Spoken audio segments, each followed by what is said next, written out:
दोस्तों नमस्कार। हम लोग पिछले वीडियो में जो बातचीत किया था कि जो छोटे होते हैं, जो मध्यमी हैं, और गवर्नमेंट जो कहता है लोकल इज वोकल, लेकिन फाइनेंस के बारे में मैंने दो लोगों की कहानी सुनाई थी। और भी ऐसी बहुत सारी कहानियां हैं जिनको बैंक ने सैंक्शन कर दिया, एक किस्त डिसबर्समेंट कर दिया, उसके बाद 2-2 साल हो गए उसको घूमते हुए, और उनको खुद बैंक ने एनपीए करके अकाउंट्स को ख़राब कर दिए, और वो लोग आज तक पनप नहीं पाए। उन्होंने पीएमओ, अदर्स बहुत सारी जगह पर सिखाए थे, कंप्लेंट सब किया है, लेकिन अभी तक वैसी किसी की सुनवाई हुई नहीं कि जिसकी मान लो गवर्नमेंट ने हस्तक्षेप करके और गवर्नमेंट ने बैंक को निर्देशित किया हो, या एक साफ सुथरी इन्वेस्टिगेशन हुई हो कि वाकई में लेने वाले स्टूडेंट की कमी है, या जो जिनके द्वारा किया जा रहा अधिकारी उनके द्वारा परेशान किया गया। इस संबंध में अभी तक कोई ऐसी इन्वेस्टिगेशन नहीं हुई। इसका सबसे बड़ा कारण है वो ये है कि छोटे लोग या मध्यम वर्गीय लोग, उनको धीरे धीरे धीरे धीरे समाप्ति की तरफ ले जाना है, जो समझ में आता है। हम कुछ बड़े उद्योग वाले या वैसी हम कुछ वीडियो देखते हैं तो मैं आपके साथ साझा करता हूँ। पहले भी मैंने 2 लोगों के वीडियो साझा किया था, आज फिर मैं एक वीडियो और आपके साथ साझा कर रहा हूँ। हो सकता है कि आपको लगे कि ये विरोध है, या आपको लगता है कि मैंने विरोध करने की कोशिश किया, लेकिन ऐसा नहीं है।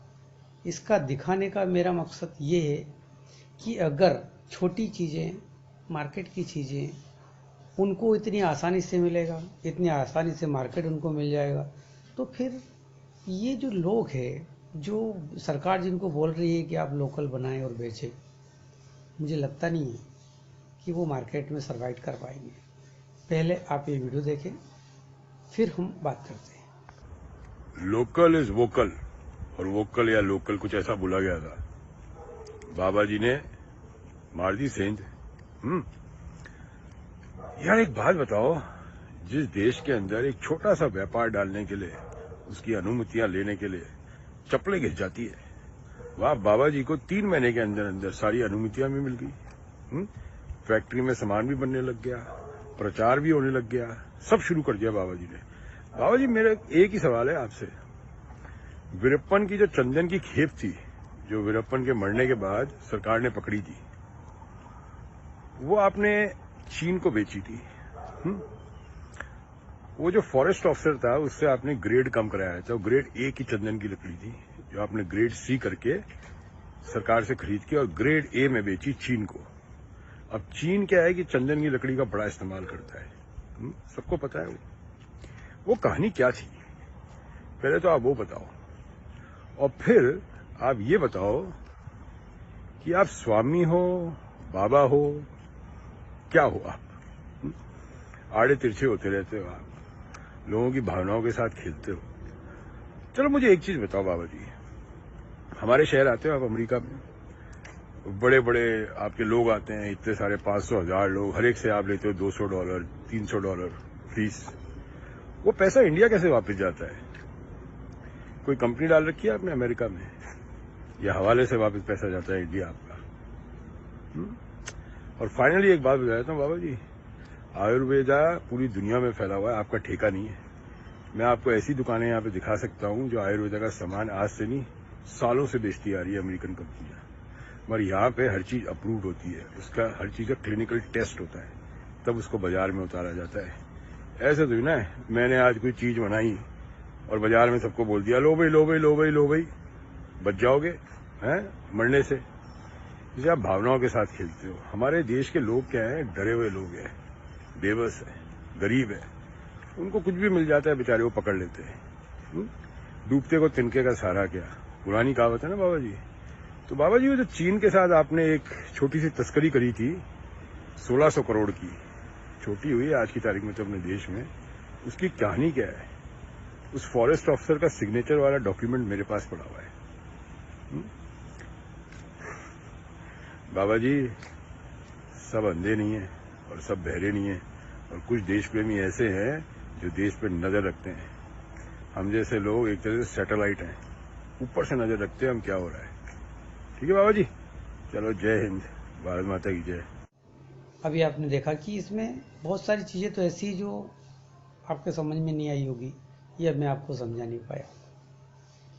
लेकिन मेरा ये सोचना है कि हमको भी जितने युवा है जो मुख्यमंत्री उद्यम योजना या पीएमईजीपी या आदर्श योजना में जो फाइनेंस ले रहे हैं या लघु उद्योग लगा रहे हैं या ऐसे मध्यम उद्योग का वो कर रहे हैं, मुझे लगता है उनको एक संगठन टाइप का या एक समिति टाइप का बनाना पड़ेगा जो विरोध सरकार के सामने रख सके, अपनी बात को रख सके, अपनी बात को कह सके और उस बात पर एक इन्वेस्टिगेशन जैसी हो और कोई समिति टाइप की हो या भारत सरकार या राज्यों की सरकार उसमें हस्तक्षेप करे कि बैंकों ने ऐसा क्यों किया। उन लोगों के लिए आज भी गेट खुला रहता है जो बड़े हैं, बहुत बड़ा कर सकते हैं और मार्केट पे कब्जा कर सकते हैं। उनके पास विज्ञापन के लिए सुविधा है, भारत सरकार के लिए सुविधा है, सारी परमिशन उनको घर बैठ के मिल जाती है, ज़मीन सरकार उपलब्ध करवा देते हैं और फाइनेंस भी बहुत इजी हो जाता है। आज हम किसी भी बैंक के गेट पे जाते हैं, 10 मिनट के अंदर ये हो जाता है कि आपका नहीं हो पाएगा, आपकी ये कमी है। साथ ही मैंने पिछले वीडियो में जैसे उदाहरण दिया कि आदमी सीजीटी एमएसएमई होने के बाद 50 लाख के लोन पे 50 लाख का कोलेटरल देने के बाद बैंक ये कह करके केस को रिजेक्ट कर देता है कि आपके जो डाइवर्शन हैं वो टीएनसीपी की नीति के विरोध है। अब ये तो तहसील का वर्क है, चलो विरोध है तो आप प्रॉपर्टी रख लीजिए और सीजीटी एमएसएमई में कर दीजिए, लेकिन 1.5 साल तक बंदा घूम रहा है। स्वरोजगार काय का स्वरोजगार, वो तो आदमी वैसे ही मर जाता है। दूसरा मैंने आपको बोला कि फाइनेंस किया, अब उन्होंने एफडीआर भी ले लिया लेकिन डिसबर्समेंट अभी तक मशीन का नहीं हुआ। 1 साल का इंटरेस्ट बंदा कहाँ से भरेगा। एक और प्रकरण था जिसमें 3 साल हो गया, उसको मशीन का पैसा दे दिया, बाकी का लोन डिसबर्समेंट आज तक नहीं हुआ। अब वो कुछ सोर्सेस है जहाँ पे वो शिकायत कर सकता है, पीएमओ पे कर सकता है, डीआईसी कर सकता है, बैंक को कर सकता है, बैंकिंग राज्यपाल को कर सकता है, लेकिन 3 साल तक क्या हुआ। जब तक उस उद्योग का, वो लगाने वाले शिक्षित बेरोजगार का क्या होगा, इसे सोचने की आवश्यकता है। हम सब इसकी तरफ सोचें और एक छोटा सा कोई प्लेटफॉर्म बनाएं, उस प्लेटफॉर्म के ऊपर हम बात करें। मुझे लगता है कि मेरी बात से सहमत हैं। अगर सहमत हैं और मिनिमम 10% मेरे जो टोटल वीडियो कास्ट का 10% भी लोग समर्थन करते हैं तो हम कोई समिति टाइप की बना सकते हैं और अपनी बात रखने के लिए एक मंच बना सकते हैं। मेरी बात सबको समझ में आई होगी, अच्छी लगी होगी, समर्थन करेंगे और अपने विचार साझा करेंगे। मुझे मेल करें, मेरी मेल आईडी से लगना है, मुझे व्हाट्सअप करें। मुझे लगेगा कि सब लोग समर्थन कर रहे हैं तो ऐसी कोई समिति टाइप की बना करके गवर्नमेंट के सामने अपनी बात साझा कर सके, ऐसी व्यवस्था की जाएगी। नमस्कार।